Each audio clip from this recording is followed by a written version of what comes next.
thanks for pressing play. This is Christopher Lochhead, Follow Your Different, where we aspire to have real conversations that celebrate the people, ideas, and companies that stand out. And we're sponsored by the good folks at Oracle NetSuite. Learn how to turbocharge the growth of your business today at netsuite.com/different. And while you're there, you'll be able to set up a free 1-hour growth review with an expert in your industry. So check out netsuite.com/different.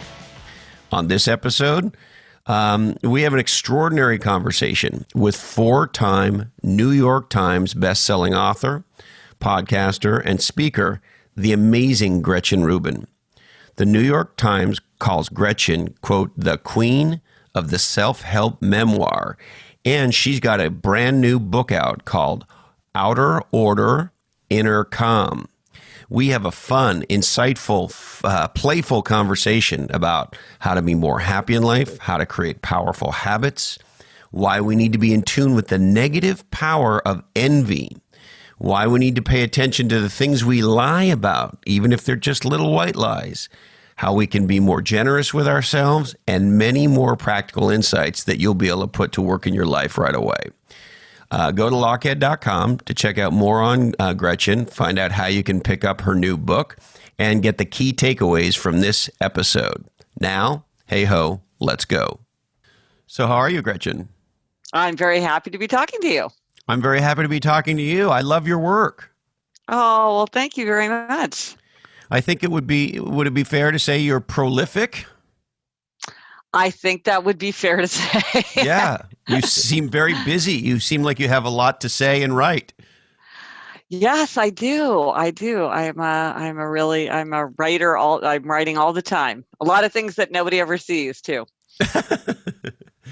And so I got to ask you, like, what drives you to keep writing these incredible books? I think for me, I only know what I think if I'm writing. And so my process always starts with reading. So I just read all the time. I read a lot of stuff that no one has ever heard of, like kind of weird, odd books. I read for fun, I read for work, and I'm constantly taking notes. And at a certain point, I'll start to have ideas around a certain subject, and I'll start to pursue it. And then I'll think, well, like my book about habit change, I was like, how do people change their habits? And the only way I could answer that question for myself was to write a book about it. So I just wrote this funny little weird book called My Color Pilgrimage, because I was just super interested in color. And the only way I could kind of think through my own thoughts about color turned out to be to write a funny little book about it. So who knows what will happen with that little book, but it was fun for me to think through color. That's fun. I'm reminded, I read a quote years ago. An interviewer asked Peter Drucker towards the end of his life why he kept writing and speaking and so forth. And he said, it's the only way I can know what I'm thinking. It's really true. It's funny. I didn't know he'd said that, but it's really true. And then also talking about speaking, one of the things that's interesting about speaking or any kind of engagement on social media or whatever, or, like a speaking engagement, is that other people deepen your understanding, their questions, their insights, their observations. I've learned so much from having the opportunity to talk about my ideas, because then people chime in, and through that I get a much deeper understanding that I could ever get on my own. It's like the world is my research assistant, so actually that's absolutely true too. Yeah, and the interesting thing I find about that, I was on Quora this morning and I hadn't been on for a while, and I answered a couple of questions. And I'm not a natural writer, Gretchen. I'm dyslexic, and so writing, unlike talking, is real work for me. But when you go to answer a question, particularly one that maybe requires a little bit of nuance or thought, whether a question on Quora or just a thought in general, it forces me to make sure I'm sort of explicit about those nuances, that I don't sort of just speak kind of in absolutes. And I'm somebody who's fairly absolutist, if that's a word. And I like that writing in particular forces me to be more nuanced. Do you have that experience as well? No, absolutely. I mean, when you're writing, you have to choose a verb. So that requires you to decide how strongly you stand behind something, or how much you want to shade it or suggest it. And I really do think that writing something down forces your thoughts to be so much more clear. One thing that you notice when people are speaking is they'll often repeat themselves over and over because they're kind of edging closer to something and they feel like they haven't quite communicated it, so they'll sort of rephrase it and rephrase it. One of the things I love about writing is because you can take your time and get it exactly right. You feel like you sort of crystallized your idea, and that's very satisfying. To me, sometimes speaking, I feel like it's hard for me to really hit the bullseye of what I'm trying to communicate. I sort of need to have a little bit of time to think it through, to wordsmith it to get it exactly right. Yes, I understand that, although it doesn't stop me from speaking. Oh yeah, not me either. Like, they both have their advantages. Yeah. And this probably happens to you less because my guess is you're a more thoughtful person than I am. But I'll say something and then I'll think, oh shit, that really did not come out the way I hoped it would, or maybe you don't even realize it's going to land horribly until it comes out of your mouth, and you're like, oh god, and now you got to go clean it up or back it up. Yeah. Because you didn't mean it the way it landed. No, it's happened to all of us. Absolutely. Yeah. So when I was 38 years old, I sort of hung up my gloves, so to speak, as an executive and a tech CMO.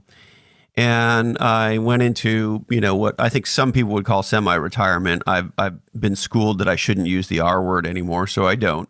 But when I did that, I sort of said to myself, hey, I want to get a black belt in happiness. And I read your book, Happiness Project, and I read a whole bunch of other things, and lots of TED Talks and podcasts and so forth and so on, trying to educate myself, not so much on the what I would call happy horse shit, motivational speaker perspective of happiness, but on a much more thoughtful, well-researched, kind of grounded approach to happiness, which is a big part of why I love your work so much. And so with all that said, Gretchen, I'm just curious, as somebody who is aspiring to have a black belt in happiness, what are the things that you would coach me towards? Well, I think if you're going to say what's the key to happiness, I think there's two answers to that question depending on what framework you use to think about it. So one answer, and ancient philosophers and contemporary scientists would agree, that relationships are a key to happiness. That to be happy, we have to have enduring intimate bonds. We have to feel like we belong. We have to be able to confide a secret. We need to be able to get support. And just as important for happiness, we need to be able to give support. And so anything that broadens or deepens your relationship is something that's going to make you happier.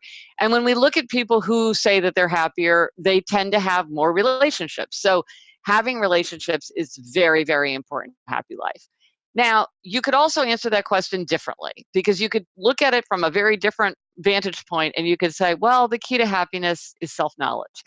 Because we can build a happy life only on the foundation of our own nature, our own interests, our own values, our own temperament. And then it's really by knowing ourselves that with this knowledge, we can shape our lives to better reflect what is true for us. I think both of those answers are true. They just are kind of different ways to get to the same place. So maybe let's go to self-knowledge for a sec. I've heard you say and write about that, we live with ourselves. We are in ourselves. We walk around with this piece of meat that we identify as ourselves. And no matter what happens, I turn around and there I am, right? Yep. And yet you've talked about and written about, it can be very hard to know oneself. Yes. And so maybe help unpack that a little bit for me. Yeah, you're exactly right. You think, what could be easier than to know myself? I just hang out with myself all day long. But it's very easy not to see ourselves. Sometimes we wish that we were different from the way that we are, or other people expect us or want us to be different from the way we actually are, or we have a fantasy of who we want to be, which doesn't really match up. with who we are. And so one of the things I'm interested in doing is coming up with sort of indirect questions or indirect ways to help us understand ourselves, because we can't always look directly in the mirror, but sometimes there are questions that can help us notice things about ourselves. So for instance, a question that I love is, whom do you envy? Because envy is a very uncomfortable emotion, and people often don't want to admit that they feel envy, but envy is actually really, really helpful, because if you envy somebody, they have something that you wish you had. And sometimes we're not willing to admit to ourselves that we want it. So I remember talking to a friend of mine who was really like very bitter about this person in her office who traveled all the time. And she was sort of complaining about someone's always going on these trips and talking about these trips and everything. And I was like, well, you could take a trip. And she realized actually the reason she was sort of angry was she was actually feeling envy. And there was nothing stopping her from planning interesting trips. You know, it's the kind of thing where you sort of have to be organized and think about it. And it's easy for the months and the years to pass. And yet she was a person for whom travel was very important. And so this envy was like a big flashing sign to her that she had neglected something that was a very high value, which was planning and taking trips.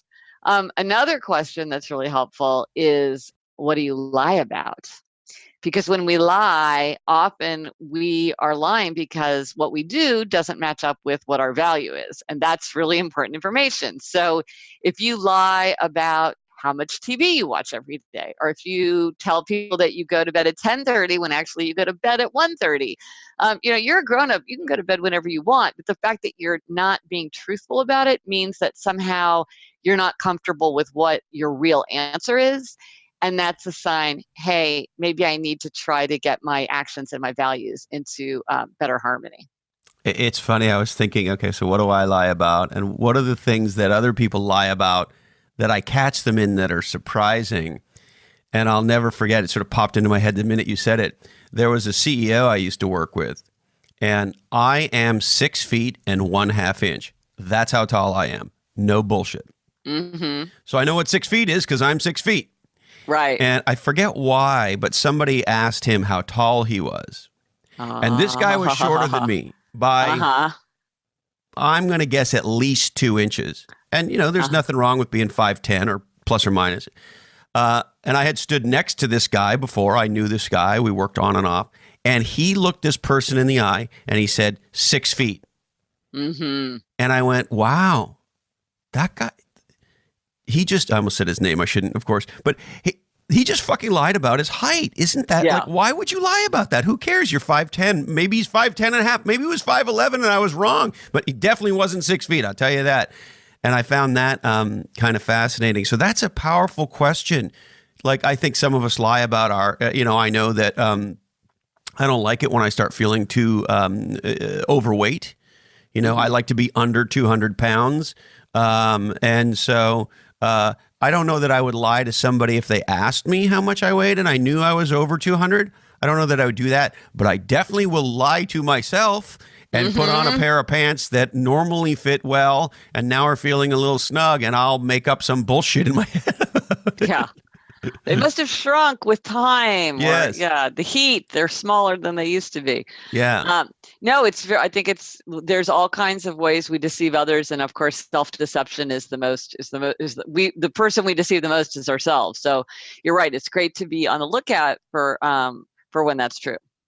And I want to circle back to envy. And I know it's a word, we all know. But maybe if you could, as silly as this might sound, define for me exactly what you mean by envy. So that's interesting because the words jealousy and envy are also often used interchangeably, and so and I've seen that often.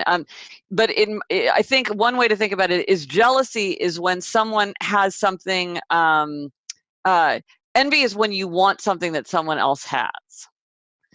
So envy is like you travel all the time and I envy you because I want to travel all the time. Jealousy has more to do with like, I'm jealous of something. I don't want you to have something because I want all of this person's attention. So I don't want you, So they're tricky to kind of get exact fixes on. But envy is when somebody has something that you wish you had. I envy you your height. I envy you your musical ability. I envy you the fact that you go home every day at 6 p.m., that kind of thing. And this may sound naive, but I'm curious to sort of get into this. Um, is there such a thing as positive envy? Because I try to flip it on its side and say, well, I think about things in my own life, whether it's fitness goals that I have or other various goals that I have. I want to get better as a surfer or so forth and so on. And so, I'll take surfing as an example. I have friends who are professional surfers and they're extraordinary, and what they do and what I do should be called different things. And I want to improve my surfing, but I don't feel like I feel more inspired by them. It's like, well, wow, if she can surf that way, maybe I can, and maybe she can give me some pointers. And so, is there a positive envy that's more inspired by, as opposed to sort of looking at them going, oh, that asshole is a better surfer than me? Well, I think that's more admiration. So admiration is an emotion that we don't deny. It's like, oh, I admire these surfers. That's great. Like, oh, I love their style. I want to study them and learn from them. That's a positive emotion. Envy is something that we often deny ourselves. We don't want to admit that we're envious because it feels ugly and small. And so it's easy to, I think, for most people to identify with admiration, but I think envy has important clues as well. Yeah, and I know for me, when I've tried to dig into this for myself, do I envy this person, or is it something else? And so, if you think about in a business context, or as a writer, you've written more books than I have.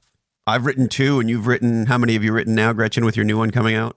9, I think. 9. Okay, so I'm far behind you as a writer, and you're much more well known than I am as a writer. And so I look at that and I go, well, that's cool. I love what Gretchen's doing. I've read some of your stuff, and so I'm not I don't look at you and sort of begrudge you your success. I look at it and go, man, she's really great. She's really thoughtful.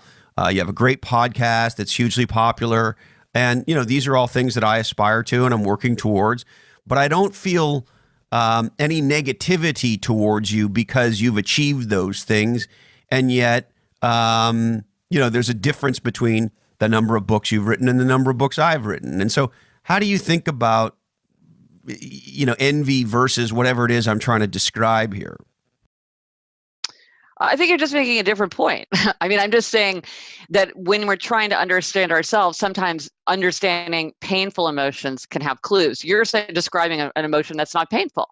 It just sounds like you're just noticing a difference, which of course, all of us have many people who are sort of in different places, and we can learn from them, or or not, try to learn from the mistakes that they've made or the successes that they've done, and that's great. But I'm talking about like when there's things that are unattractive, when we're feeling bad feelings, negative feelings, small feelings, feelings of shame, feelings that we don't want to admit, anger, misplaced anger, resentment. Why is this person so angry at her coworker for going on a trip? What does she possibly care? What does that come up? Why is that any of her business? Well, it's because there's envy there, and there's a clue in envy. What you're describing doesn't really sound like a negative emotion. It just sounds like, people are different. I'm doing this, she's doing that. That's kind of cool. I'm doing cool stuff too. Yeah. So I think that's good. I mean, there's good to be gained from that. I'm just pointing out sort of like a kind of a very like specific subset, because these are things that we often don't want to admit. And so we hide them from ourselves. Back to this idea of like self-deception.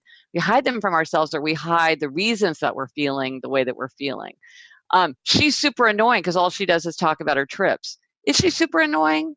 Is that what's going on here? Or right. Something else fueling your emotions? And so it's try to like, okay, maybe something else is going on here. It's not what she's doing. It's what I'm thinking. So if there's an ugliness to it, or if there's a shamefulness, that is, maybe you wouldn't tell someone else or very many people that you think, she's a biatch because she gets to travel all the time. Or maybe you tell everybody that. Maybe you talk about that all the time. I mean, sometimes it's funny where people will react very violently to something that you're like, that doesn't seem like such a big deal to me. And I'm always like, I think maybe this is a reflection on you, not on them, because something is happening to make you emotionally worked up. Because a lot of times, our reactions to things aren't really about the things themselves, but our own attitude or our own assumptions or wishes or fears around something else, So it's and I'm probably going to get it wrong, but it's the Shakespearean, methinks thou doth protest too much. Perhaps, yes. Yeah. So we should pay close attention to those things that we're protesting, and maybe those things that are a little bit ugly in ourselves, and ask ourselves, why is that? Well, I think that if I remember correctly, a therapist once told me that they say follow the affect, meaning don't listen to what people say, but pay attention to when they get really charged up. And it's interesting because I have this new book, Outer Order, Inner Calm, which is all about why for most people, outer order contributes to inner calm. And the reason that I got interested in the subject was I noticed that I would talk to people about happiness and good habits and eating right and getting more sleep and connecting with their friends and self-knowledge. And people were really interested and engaged. But sometimes when I talked about things related to clutter, like making your bed or cleaning out your coat closet, people got super charged up. Like they would laugh and there was just like a buzz to it. And I'm like, that's interesting. Like, why is there this extra energy, this extra kind of engagement around something that in the context of a happy life actually seems kind of trivial, like cleaning out your coat closet is not that big a deal. And yet people they'd be like, I feel amazing. This is great. I feel like I have so much focus. Somebody literally told me I cleaned out my fridge and now I know I can switch careers. And I was like, I know exactly how that feels, but that's kind of weird. That's disproportionate. Like what's going on? So again, it's like, don't look at the thing itself, look at everything that's around it, because somehow there's more to it than meets the eye. And that's always instructive to try to understand what's going on, that's giving these things kind of that supercharge. Interesting. I haven't read his book, but I've heard some of his lectures and so forth. Jordan Peterson, and one of the things I've heard him say is something to the effect of, make your bed, right? Like if you can't just make your bed, then how are you going to deal with your life, or making a career, or making a difference in the world, or whatever it is you want? If you can't sort of make your bed and brush your teeth and sort of handle the basics, then how are you going to do anything else? Is it a little bit like that? Well, it's interesting, like just to take the make your bed, like a lot of people say make your bed. There's a book by a head of the Navy SEAL saying make your bed. In my own view, there's no one right way. I know people are like, I make my bed, it makes me feel amazing. I myself make my bed in a hotel room on the morning I check out. So I'm a real bed maker. But I know people who are like, I don't make my bed, and that is fantastic. I'm free. I'm an adult. I do whatever I want. I don't want to make my bed. And I'm like, excellent. You don't need to make your bed. There's no reason to make your bed unless it makes you happier or healthier or more creative or more productive or get you the life you want. There's no magic to making your bed. There's no one size fits all solution for everyone. So if you don't want to make your bed and that's what works for you, and you're excited about that, or like you feel like that's how you assert your freedom in the world, excellent. I don't think that I wouldn't say like everybody needs to do anything, because each person's different. And I think that the idea that because it works for me means that it works for you, in my observations, that's just not so true. I've seen there's many, many ways to achieve aims, and some people do it one way and some people do it another. And I think for each of us, it's more about, well, what's true for me, what works for me, not like, how do I live a life that's more like someone who's a Navy SEAL? It's like, maybe that'll work for you. Maybe it won't. It's interesting to think about. You might want to experiment and try it and see how it goes. But there's nothing wrong with you if you're like, I don't see why I would make my bed. I just unmake it that night. Like, why would I just like arbitrarily do this thing over and over again? I'm like, I get it. That's kind of how I feel. I don't know why we have to have all those pillows put back, but I mean, there's no reason unless that's what you like. I like it, so I do it. But there's no magic to it. If you don't want to do it, don't do it. The other one I look at in this regard is, are there things along those lines that are lingering or that are ongoing, right? So, for example, for the last several weeks, I haven't trained. I haven't worked out very much because I hurt my knee. And it's now starting to drive me nuts that, I should have been thinking about things I could do that wouldn't involve my knee, that would have allowed me to train more than I have. Mm-hmm. And B, maybe I should have been icing my knee a little bit more. And, maybe I should have looked harder for different, Bengay-like creams or things, or like, maybe I haven't done enough to rehab my knee. And so I'm mad at myself because I'm not working out and training as much as I normally would like to. And I feel like I've sort of screwed up on rehabbing what feels like a minor injury, but it's actually stopping me from doing a lot of things. And so now I'm pissed off at myself for not properly dealing with multiple elements regarding my knee. And I've finally said, listen, this is stupid being mad about this. Like, you know what there is to do. Get on with it. Mm-hmm. Yeah. Well, it's interesting because I think sometimes people in your situation are like in an analogous situation. They feel like if they really beat up on themselves, that's somehow going to inspire them to do better. Like if I really beat up on myself for not having used this time to train my upper body, like somehow that's going to like energize me. But actually what research shows is that people who are more generous to themselves, are actually better at getting back in the saddle, or like, as you say, kind of saying, okay, well, I didn't handle that as best I could. I sort of learned that lesson. Seems like a small thing, but I think I really do need to deal with this. What can I do now? People who are sort of show more compassion to themselves actually do a better job of then re-engaging. So if you feel like, oh gosh, I was so good about eating this really healthy way, but my birthday came and I just blew it. It's like, okay, it wasn't your best effort. What did you learn from it? So it sounds like you learned some things from this experience. Like, I kind of didn't take it seriously enough. I didn't come up with a plan. I should have thought about rehab. I should have thought about, alternative training methods. Okay, now you know. And then life is long. You will certainly you'll injure your shoulder, or or your ankle will go. Yes, and you'll I be will. Like, what do I need to do now? So you've learned. There's an English proverb that I love because I think it's a great way to frame this kind of thing. And it's, a stumble may prevent a fall. And so it's like, this was a stumble and you've learned a lot, but maybe in having this kind of unfortunate experience when you're like, gosh, I kind of blew it for myself, but now I've learned this lesson. Maybe next time you're really going to save yourself from overtraining, or going back too early and then re-injuring yourself worse, which is certainly something that all of us who know athletes, they bitterly regret it. They Yeah. push themselves, they get back in too early, and then they put themselves so far back. And that is the worst feeling. And so maybe you've saved yourself from that. A stumble may prevent a fall. I talk a lot about this in Better Than Before, my book about habit change, because obviously if you're trying to change a habit, one of the things that happens is what happens when you don't keep that habit. Right. You are going to fail, right? Yeah. So you have to plan for failure. You have to think about safeguards, and you have to have a way of understanding them. And so absolutely, the way you think about sort of your experience so far can really set you up in the future to do much better about achieving your aim, which is like general, healthy body, energetic body, pain-free body, and performance. The other one I'm trying to get better at is sort of cutting myself a little slack. So for example, my wife's Italian. She's an extraordinary cook. Her entire family cooks. They make their own pasta. We have a nephew who's, Michelin trained chef. I mean, I just live in a food paradise. So heading into the holidays, I just know, hey, I'm going to gain 5 pounds. I just am. Like, I can tell myself I'm not, but I want to enjoy this food. I'm incredibly lucky to live in this environment, and I'm probably not going to work out as much because it's the holidays, and I'm probably going to eat too much.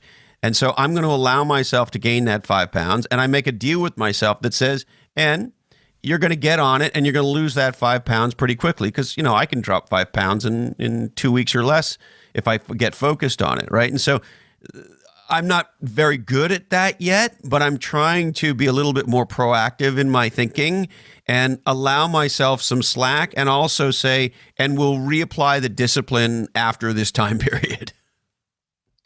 Well, that works really well if you actually follow through with it. It sounds like you've got like a very good control and you're able to lose weight when you want to. Unfortunately, that's very difficult for a lot of people. And in fact, research shows that over the holidays, most people put on a few pounds and it doesn't seem like a big deal, but then they never lose them. And so if you gain a couple pounds, 3 pounds over 10 years, which as an adult, 10 years goes by in a flash, that's 30 pounds. And then that's quite significant if you want to lose 30 pounds. And so it sounds like for you, losing weight is not that difficult. I envy you that. That is not my experience. And but so again, I think that this goes back to this idea of like knowing what works for you. This works for you. You can make up your mind and kind of enjoy it, and then like do the discipline. I think for other people that might not be realistic because they might say to themselves, well, I'll definitely lose it in the new year. But unless you've done that before, and I would say unless you've done that consistently before, don't assume that it will be easy. That's the tomorrow loophole, which is it's going to be so easy tomorrow. Tomorrow, it's going to be so easy to stick to a budget. Tomorrow, gosh, I'm going to eat so healthfully starting tomorrow. It's like, yeah, but it's always, it's like Alice in Wonderland, jam tomorrow and jam yesterday, but never jam today. Today's always the day that you have to stick to the budget or stick to the, healthy eating habits. So it works for you, but I think you're a lucky guy. I'm not sure. Well, and it doesn't always work for me, and I'm not perfect, and I have blown this agreement with myself in the past. So I don't want to sound like I've got like this all figured out, but if I think through things like that proactively, generally I can have the discipline on the back end. The funny thing, I was laughing to myself as you were talking because I was reminded, remember the movie Airplane? Yes. Oh, yes. No, I know exactly the scene that you're going to say. Describe it. I know exactly what you're going to say. I picked the wrong day, right? Right. It's a bad week to stop sniffing glue, right? First he's like, I picked the wrong week to quit smoking. I quit the wrong week. Yes, exactly. Hilarious. Yes. I think that's actually in Better Than Before in the book, or at least I wrote a blog post about it because I know exactly. It's never, you're always like, oh man, now the time I'm supposed to do that? Dang it. Yeah. Yeah. One thing I would say about holidays, just because we're sort of on holiday, one of the things about a holiday for a lot of people, maybe not for you, but it's a holiday. It's Christmas Day. It is not the holiday season, which stretches from the week before Thanksgiving until the day after January 1st. That's a long time to let yourself off the hook.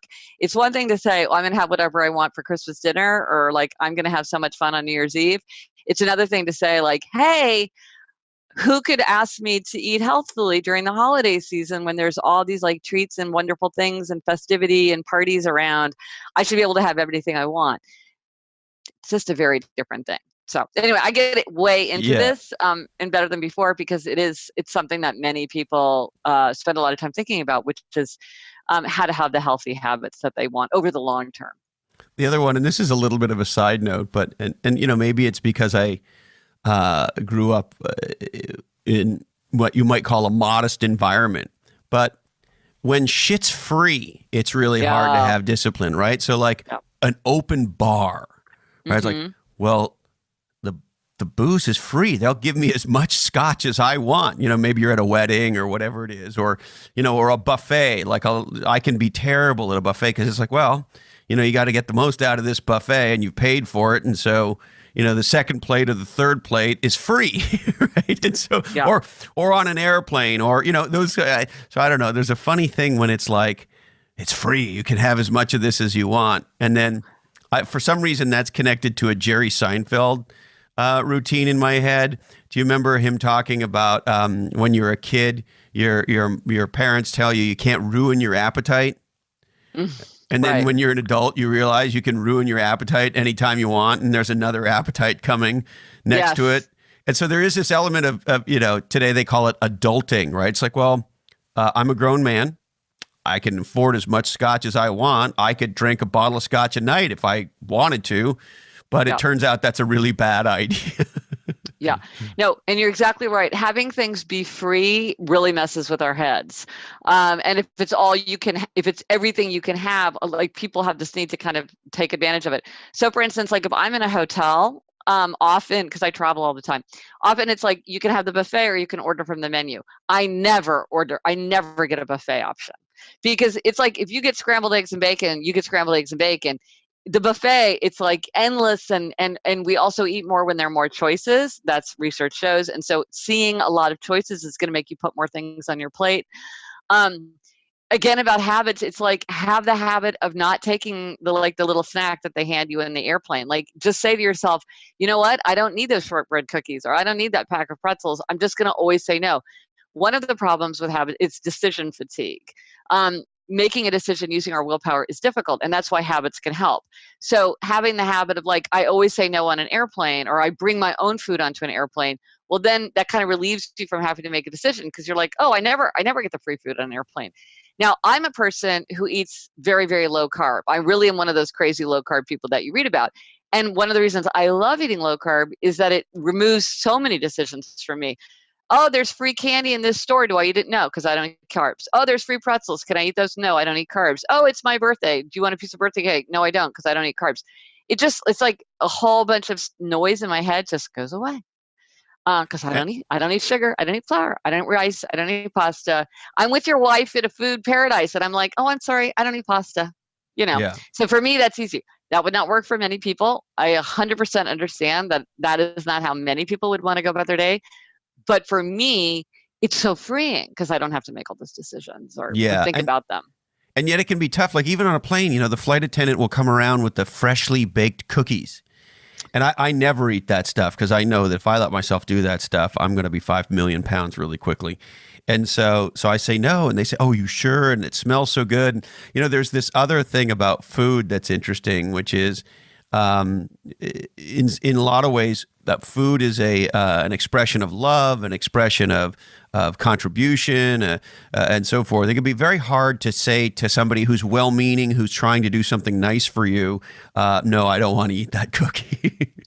Well, it's funny that you say that because I have a podcast called Happier with Gretchen Rubin that I do with my sister, who's which my is co-host. Awesome, Gretchen. Oh. It's so much fun. I love the banter you guys have. Oh, thank you. Yeah, it's really great. You've done such an awesome job with your podcast. Oh, well, thank you. Well, one of the things, so my sister is like a big TV writer and producer and showrunner in Hollywood. And, there's so much food in Hollywood and it's just like, it's written into their contracts. And she's also a type 1 diabetic. And so for her, it's really important to eat healthfully. And one of the things we talked about way back when we were starting our podcast, but that people still are responding to, is the idea of the evil donut bringer. And the evil donut bringer is the person who's like, I'm going to bring in free donuts to everybody from work. And now the whole day, it's just like my whole day is like, do I have a donut? Do I have half a donut? I can smell the donuts. I can see the donuts when I go get a cup of coffee. Oh, the donuts, the donuts, the donuts. But a lot of people are like, but this is how I show my affection for the office. I want to contribute to it. I'm not evil. How can you say that's bad? And so it's really this ongoing discussion that we've had about how do you support someone or how do you show festivity? How do you show celebration? How do you make a gesture? Or how do you maintain your healthy habits even in the face of people saying, oh, I made it myself, you have to try it, just one won't kill you, all this kind of thing. How do you respond to that? It's my grandmother's recipe. It's my grandmother's recipe. Yeah. These things are important to think about. Now, there's something in habits called if-then planning, which is you think in advance when you're in kind of a cold state. If I go to my friend's house and I know that she always urges me to drink, she's always filling up my wine glass, then I will say to her, what? If this happens, then what? If I go to this party, then I will not stand next to the dessert table. If it's New Year's Eve, then I will have one glass of champagne or whatever. It's much easier to execute once we've decided what to do in advance. And so that's the strategy of safeguards, thinking about, well, what are the potential challenges that I could face and how do I think about it in advance so I can come up with a game plan before I'm actually faced with the temptation, because that's the hardest time to decide. Yeah, one of the ones for me, if I want to curb drinking, because, man, I love drinking, is to make a decision ahead of time for going somewhere that I'm going to drive back. Because I can't drink and drive. It's not, I just can't do it. It's not who I am. Right. And so, look, and I'm a big guy. I can have a couple beers over the course of 2 or 3 hours and drive totally sober. And so I'm not worried about that. But I can't have 4. Or I can't have 2 beers and a glass of wine or whatever it is, right? I can have some. Yeah. And I'm somebody who can have a beer, a glass of wine and be done, or 2 and be done. Yeah. But if we're going somewhere and I feel like, I want to kind of manage myself appropriately. My wife doesn't drink that much, so I always have this out called Carrie can drive if I decide to have 4 beers. But I say to myself, no, Christopher, tonight you're driving both ways. You can have 1 or 2 if you want. But that's it. You got to be a good boy. Right. Well, that sounds like that's a great solution. Because it sounds like your value is really not driving when you've been drinking, and so that value is going to trump everything. You're not going to do something that's inconsistent with your value, which is to be a safe and responsible person on the road. Yeah, I don't think I've ever really truly driven drunk. I have driven at times where I've thought afterwards, that last one was probably a dumb idea. But I've never driven hammered or anything like that. But it's just not in me. Driving stoned, any of that stuff, all that seems like a very bad idea to me. Well, I live in New York City, so that's not like, that doesn't work for people here, because like we can always take there's always all these alternatives for it. Yes. But for people who are driving, that's like a great way to think about it. So I like this idea you have. You call this if-then planning. Mm-hmm. So if they come with the cookies, what am I going to do? Right. Yeah. If they offer me free food on the airplane, I will say I will decline. I only eat food that I've brought onto the airplane. So I have my little bag of nuts. I have my sandwich. I have whatever, my cheese stick. Maybe I'm going to go a whole 2 hours without eating, which is possible. Right. But I think then it's easier, because it's like they're coming around and you're like, yeah, I'm not even going to I'm dozing. I'm not even going to try to open my eyes. I'm just like, no, I don't want it. The other thing, just circling back to the envy versus kind of inspired sort of discussion, we had Golden State Warriors Finals MVP Andre Iguodala on the podcast, and he was absolutely wonderful. And we talked a little bit about his diet, and he's mostly a vegetarian, although he said Chick-fil-A's really got him. But when you talk to an elite athlete like that, particularly someone like him who's pretty much in the prime of his career, you really get a sense for, wow, this guy's body means everything to him because it's his instrument, right? And so it's an inspiring level of discipline. And you think, well, geez, if I could have, if he could do that, maybe I could have 25% of the discipline around my diet that Andre has in his. Mm-hmm. Yeah, no, it is. Yeah, we can often look at the example of other people and learn from like what their habits are. Absolutely. So I also, with your new book coming out, of course, I'm very curious, because I am someone who is could be easily described as naturally messy. Mm-hmm. I don't like a lot of mess, but I'm far from sort of naturally what my grandmother would have called tidy. I am not organized at all. I have, dyslexia and dyscalculia, and I learned this thing recently called executive function disorder. And so, it could take me 15 minutes to find the keys to get out of the house, and I've tried to train myself to put them in exactly the same spot all the time, and yet somehow they still wander off. And so, with all that said, tell me about this connection between what you see as kind of orderliness, keeping things organized, and inner happiness. This outer order, inner. Did you call it inner calm? Mm-hmm. Well, some people, it sounds like you actually feel more inner calm when you have outer order, even though it's challenging for you to maintain it. There are some people who I would say are clutter blind. Like my sister is like this. She's very messy, but she doesn't care. Like if she lived by herself, she would just live in a mess because she really doesn't see it. It doesn't bother her. It's like the cabinets are open, the mail is heaped on the counter. She just doesn't care. So I'm like, okay, well, maybe you have to manage it if you live or work with other people. But if not, like that's fine because you don't care. It sounds like you do care. And that's where people who would like to have outer order find it challenging to maintain. And so sometimes you can find funny solutions to your problems. For instance, for the thing about the keys, one thing you can think about is the Tile app. And this is something where you put it on your keys or your phone or whatever, your keys, and then from your phone, it will ring. And so you can just find your keys. And so maybe it's like, if you can't, what I think is helpful is like, whenever possible, don't try to change yourself, change your environment. Because it's a lot easier to change your environment than it is to change your inner nature. So if you're like, I can never put the keys in the same place, don't keep beating yourself up, being like, why can't I do that?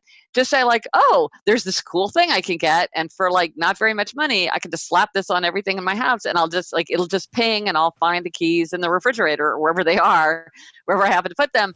And so the problem's solved. I don't have to change my environment. One thing about people Can I tell you something about that? Yeah. So my wife, Carrie, got me these things. Oh, good. Okay. And how did it work? I lost them.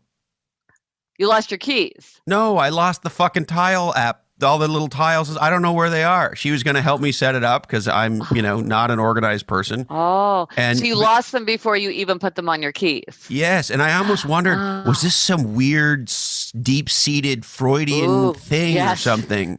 Do I need some deep kind of therapy because I lost the app that was going to solve the problem for me? And I love how you said it. Don't change yourself, change the environment. Yeah. She was trying to help me do that. And then I subconsciously sabotaged it like an evil person. Well, you could just buy them again. They're not that's that what expensive. I should do. Try again, and put it on immediately, like in the store. Maybe don't give yourself that opportunity. One thing about people who are very, very disorganized, or is I think try to take it like maybe work with somebody. It's often easier when there's somebody with you to kind of help keep you on track. Get rid of as much as you can, and this is true for everyone. Don't get organized. Don't try to put things away.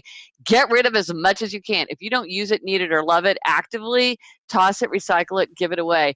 And I think a lot of times, can I slow you down there, Gretchen? Yeah. If you don't need it, love it, what did you say? Or use it. Need you it? You don't need it, use it, or love it. Why do you have it? Sometimes we do love something that we don't need or use. And I think there's room in our homes and our hearts for that. Like that 1980s Van Halen t-shirt that looks disgusting, but for some reason makes you happy that it's in the bottom of the drawer, that kind of thing. Yeah. Yeah. Or like I have these vintage kind of New Year's Eve hats that my mother found at a garage sale, and they're just beautiful. And I like them too much to like actually use them. And maybe I should frame them or do something with them. But like now I just love them, and they're in a shelf, and I look at them and I love them. And I'm like, I have room for this. But there are other things where I'm like, I don't even know what this thing is. Like, this is a cord to nothing. It's covered in dust. No one's used it in 3 years. Like, I don't know. I just, the other day, I discovered we have 2 garlic presses. We never even use 1 garlic press. Like, how did that happen? There's all this stuff that just accumulates. And I think, especially for people who easily get overwhelmed, this just gets in their way. And the more that you can just take it down to what's really useful and active and beloved, it just opens up. It just makes it easier because you're not fighting with so much stuff. For many people, this is hard. It's hard to kind of make those decisions and go through it. And this is why in the book I have like tons and tons of ideas, like try this, because some things work well for some people and not for others. But I think for just about everyone, when the things that are kind of clogging up the space and clogging up your vision, it makes it harder to find things. It makes it harder to clean. It makes it harder to put things away. It's harder to spot things. Yeah. Did you ever see any of those episodes? I don't know if they're still on TV, but there was a couple TV shows on for a little while. One of them was called Hoarders. I don't know what the other one was called, but and I didn't know these people really existed. Did you see any of this stuff where they have crap piled up to the ceiling everywhere in the house? So hoarding is really a mental illness. It's not really on the continuum of like a person who's a clutter or what we would call a pack rat. I mean, okay, so that's hoarding a whole is really other thing. A different thing. So it's not like, because when I watched those shows and I would see that, the expert or whoever, the doctor talking to this person, and they'd have, to your point, they'd have 15 garlic presses or whatever it was. And they would say, okay, Jimmy, we're going to get rid of these 5 garlic presses. And the person would have like a physical breakdown. Yeah. As a result of it. That's way on the extreme, yes? It's a different thing. So when I'm talking about outer order and inner calm and clearing clutter and getting organized, I'm not talking about that. That is really a separate thing, and there's a lot that's not what the ordinary person experiences. So a person who's just messy, like my sister, there are things that will work for them. They're probably not going to work for somebody who's experiencing true hoarding. The thing that I've done to deal with my messiness is I married an organized person. Mm-hmm. So does she organize you? How does that come up? Is that a conflict? No, she does. She organizes me. Uh-huh. Yeah. And does she do that? Does she complain about that? Is she happy to do about it? Does she just accept that that's the guy she married? Yes. Yeah, we made a decision. We designed our relationship, and as part of designing the relationship, to the earlier discussion we had, Gretchen, you sort of have to know yourself, right? Mm-hmm. And there are things I can do on the margin to be better, and I do. And there's just some things that are going to be a reality for me, right? And I think that's true probably for most of us. And so she's just decided that she's not going to bitch and moan at me. She's not going to do any of that. She, from time to time, will ask me to change my behavior on certain things, and then I do my best to do that. And sometimes I'm better than others, but I make a good faith effort. But in general, she knows that any kind of thing that's related to organization, I'm going to need help with. And, on the flip side, she has many things like that as well. For some reason, as organized as she is unable to turn off a light. I don't know why. She leaves the lights on. And so I spend all day turning the lights off in the bedroom and turning the lights off in the living room. And I don't say a word to her. We've been together for over a decade. And that beautiful little woman turns the fucking lights on and leaves them on. And I just turn them off. The other thing, she's an incredible cook. She can cook for 25 people and wash the dishes and have the kitchen looking spotless. But the one thing she won't do, she won't put the food away. There's something about like the Tupperware, I don't know what it is, but like getting the leftovers organized and back in the fridge, she's chemically allergic to somehow. I know that about her. So you know what? Great. She made this incredible meal. I'm going to put the food away because otherwise she's going to leave the leftover steak out and it's going to rot. Yeah. And I don't say a word to her about it. I know, and I just do my part. So I think there's also some real comfort in a relationship where you get grounded in who each other is or are, and then you support each other and maybe coach each other on the margin to get better here and there, but also understand, hey, this is who I'm married to. Yes. I think you're exactly right. And it sounds like you and your wife have hit like a really wonderful balance where there's just an acknowledgement of like, I can do this, you can do that. And if we just sort of divide things up like that, we'll just be happier and not be constantly complaining to each other. We just sort of overdo our thing. I think that's great. One of the things I often do is I think I'll do it for myself. I used to think like, oh, I'm going to do this because my husband will appreciate it. And then if he didn't notice it or say something, I felt very resentful. And then I'm like, it doesn't even really matter to me. I'm not really doing it for him. I'm doing it because I like it. I like to have the cabinet nicely organized. I like to spend 10 minutes every morning kind of picking everything up so that it looks good for the day. He benefits from it. My family benefits from it, but I really do it because that's the way I like it. And that sounds more selfish, but in a way it freed me from all kinds of resentment because it's like, I don't have to do it for somebody else. I can do it because that's what I want. And I think it's great the way you and your wife, it's like, for some reason, like you could complain to her over and over, like, why can't you do this? It's irrational, blah, blah, blah. There's a million reasons. It's like, or I could just turn the light off and just accept, like, she does a lot for me. I'm going to do this for her. Like, in the end, we're a happy couple. And that's more important than like everybody being like optimally acting at all times. Because we all have these like weird, quirky little things. We all do. And who cares? And to your point, I look at it. Yes. I look at it and go, exactly what you said. This person is the person in the world I respect and admire the most. Truly. I love the shit out of her. And she does a ton for us and for our family and all that. And so all those little quirky things, I'll give you another one. I make her tea every morning. And she probably has, I don't know, 3 to 5 sips.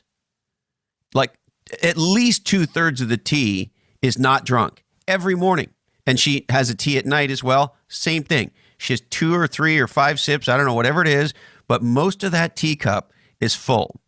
And an earlier version of myself might have gone, hey, I made you this fucking tea. You said you wanted it. This is the tea that you like.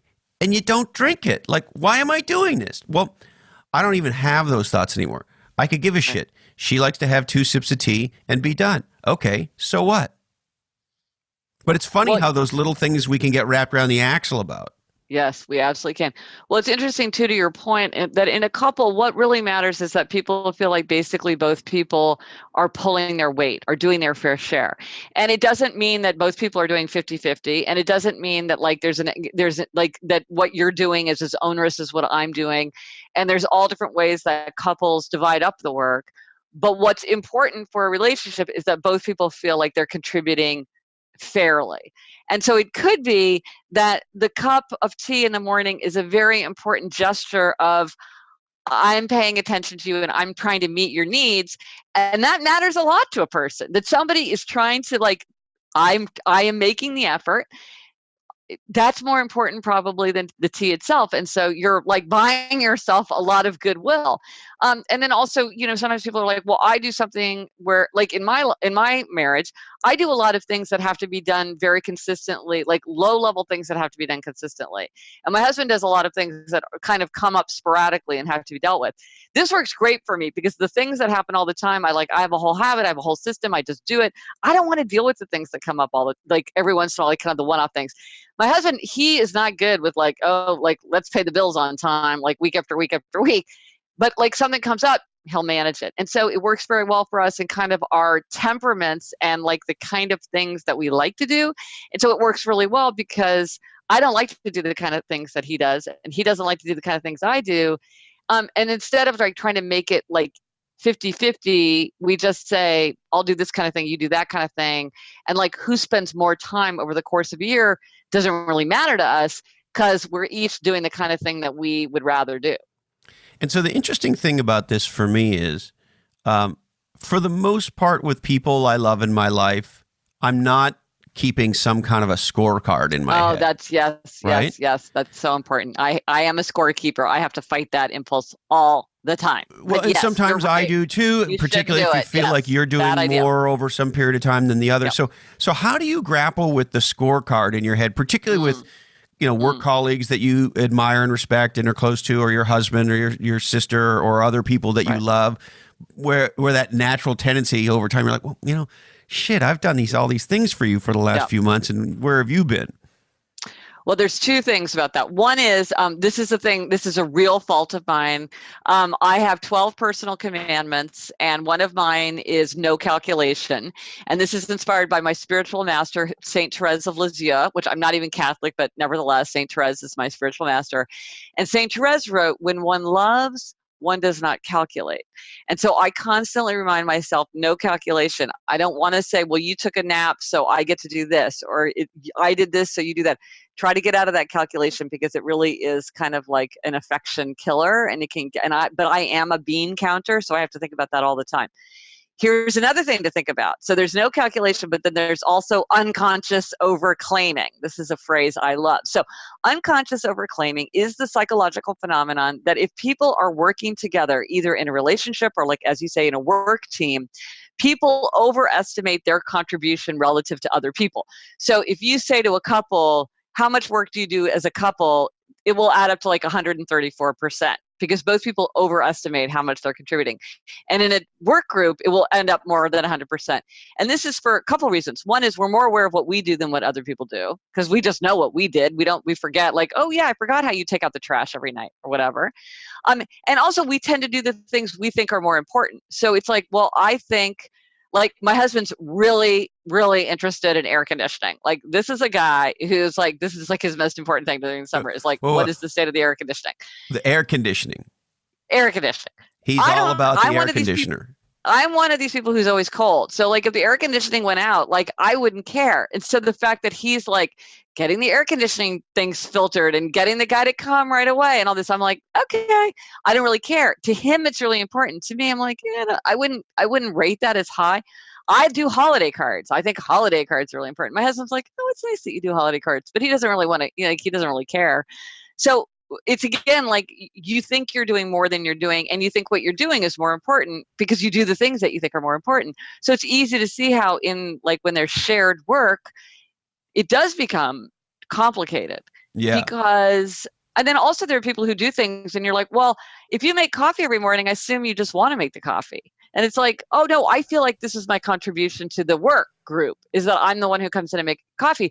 I don't understand where I've been making coffee for a month and no one else has taken the time to make coffee. Why is this on me? And everybody's like, we didn't even know, we didn't know we were supposed to take a turn. We thought you were making coffee because you wanted to make coffee. Right. Like, no one told you that you had to make coffee. They had no idea that you were feeling resentful. So it can get very complicated when there's shared work. I remember years ago, I was seeing a therapist for a while, and one of the things that he said to me was, do things for you. Yes. Yes. So I'll give you a simple example. We live next door to a spectacular couple who have become really adopted family to us. And They have two homes, one here in Santa Cruz and one a few hours away. And they split their time roughly 50-50. Anyway, what that ends up meaning is probably, we have a garbage pickup once a week, like I think most people. And at least 1 week out of the month, sometimes two, I have to put out and put back their garbage because they're at their other home. Mm-hmm. And in the beginning, I think they probably thank me, but they haven't thanked me for, I don't know, maybe a year. Right. And I noticed myself at one point sort of getting a little grumpy about that. And then I thought, no. What an idiot. They're wonderful people. You love them. Who cares? It takes 5 seconds. And you know what? I want to do this for them.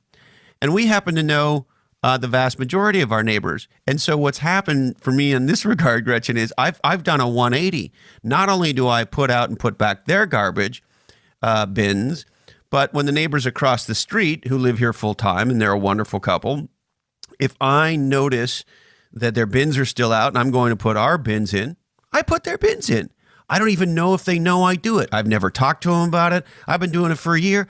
I feel like a good person when I put Heather and Jeff's bins away. And so I this idea of I want to do things, whether they're for other people or not. Like I pick up cigarette butts because when cigarette butts on the street make me insane.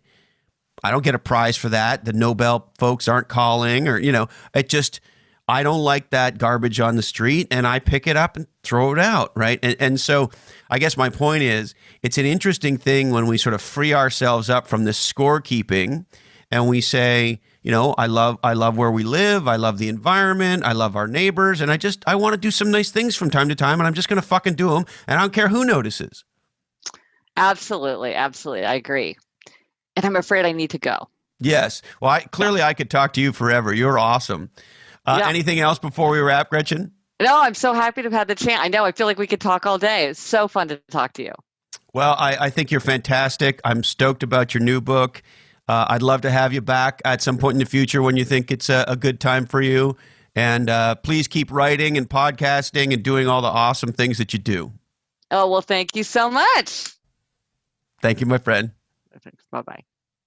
Yeah, Gretchen Rubin on the podcast. Man, I feel so lucky. I feel so lucky to have these conversations. Listen, the term thought leader gets thrown around a lot today. And in the self-help world, as you know, there's a lot of BS and there's a lot of wannabe Gretchen Rubins, but there's only one Gretchen Rubin. And I'm so glad I had the opportunity to have that conversation and share it with you. All right. Now, it must be growth time in your business. It's got to be. It's always the time for growth. And NetSuite wants to help you master that growth. Thousands of super high growth entrepreneurial businesses and nonprofits rely on NetSuite because NetSuite's the category king, the leader in business management software for handling every aspect of your business. They are number one in cloud ERP. And NetSuite grows with you from the garage to the IPO. If you're just 10 folks, but you have big plans, you should look into NetSuite. And if you're, maybe you started on QuickBooks or something like that, and you got a hodgepodge of other apps, e-commerce apps, and all sorts of custom stuff knitted together, and it's starting to be a pain in your hoo-hoo, it might be time to upgrade to NetSuite and to have one integrated, complete business management software in the cloud for every part of your business. The other thing that's awesome about NetSuite, if you're like me, you're out in the world all the time. And imagine running your business from your smartphone or your tablet with an awesome set of dashboards that allow you to stay on top of sales, finance, accounting, orders, and even human resources. Instantly from your mobile phone. There's a reason thousands of the best known brands and fastest growing companies use NetSuite to manage their business. And now NetSuite's available to you at a surprisingly cost-effective price.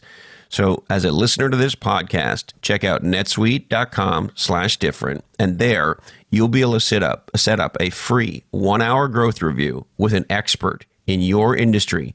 And you can talk about the barriers, the challenges, and most importantly, the opportunities to turbocharge your growth. Check out netsuite.com/different. All right. We would like to thank the amazing new book from our friend and guest today, Gretchen Rubin, Outer Order, Inner Calm, available everywhere where legendary books are available on March 5th, 2019. The incredible people at onelifefullylived.org. They're the nonprofit helping you dream, plan, and live your best life. Check out the number one, Life Fully Lived, all one word, .org today, onelifefullylived.org. Now, are you feeling a little overwhelmed? Is it time for you to scale you? Maybe you should consider the power of a virtual assistant with Bottleneck Virtual Assistants at bottleneck.online. These are amazing folks helping you get more done at a very cost-effective price. Check out bottleneck.online. Also, while you're checking cool stuff out, take a look at growwire.com. This is the new place on the internet that legendary entrepreneurs are hanging out for great stories of innovation. There's a YouTube channel. There's an awesome podcast. I just guested on that podcast with the amazing Fritz Nelson. So check out growwire.com. And are you in Australia? We keep getting feedback from folks in Australia. It feels like our listenership is growing down there. So if you're an entrepreneur, you're a business leader, you're a marketing leader, and you want to do some legendary marketing in Australia, check out our friends Rapid Media at rapidmedia.com.au. Now, are you a younger person staring down college, not thinking maybe it's for you? Praxis is an alternative to college that helps you focus on practical education and apprenticeship. Go to Discover Praxis, that's spelled PRAXIS.com, to learn how to launch your career today. And don't forget the amazing people at Kiva, KIVA.org. These folks are helping entrepreneurs in the developing world with microfinance loans, and you can too. Check out kiva.org today. All right, I need to remind you that this information is provided to you solely for informational purposes, and this oddcast is the sole property of the Lochhead Oddcast Network. All rights remain perturbed. We must warn you that clearly this oddcast goes way better with libations. Don't forget, you can find us at Lochhead, LOCHHEAD.com. If for some reason you want to email us, send email to blackhole, all one word, at lochhead.com. And God forbid you want to follow me on social media, but if you do, I'm at Lochhead on Instagram and Twitter. Don't forget to support global happiness. Speaking of happiness, buy John's Crazy Socks, the official sock supplier to this oddcast. Tell two people you love about two podcasts you love. And if you're an iOS user, it's gotten even easier. All you have to do is enable Siri and then stare at your phone and say, "Hey Siri, subscribe to Christopher Lochhead, Follow Your Different," or any other podcast you want to turn somebody else onto. Don't forget to listen to Robert Earl Keen. There's no stopping the cretins from hopping. Only buy pasture-raised, free-range eggs. Thank you, Candy Dandy. I love you, Mom and Dad. And hey, Colin, this oddcast really ties the room together, doesn't it? Today, our deepest apologies go to Richard C. Kelly, chairman of Pacific Gas and Electric. Sorry, Dick. We just ran out of time for you. That's it. I really appreciate you investing part of your life with me. And until we're together again, follow your different.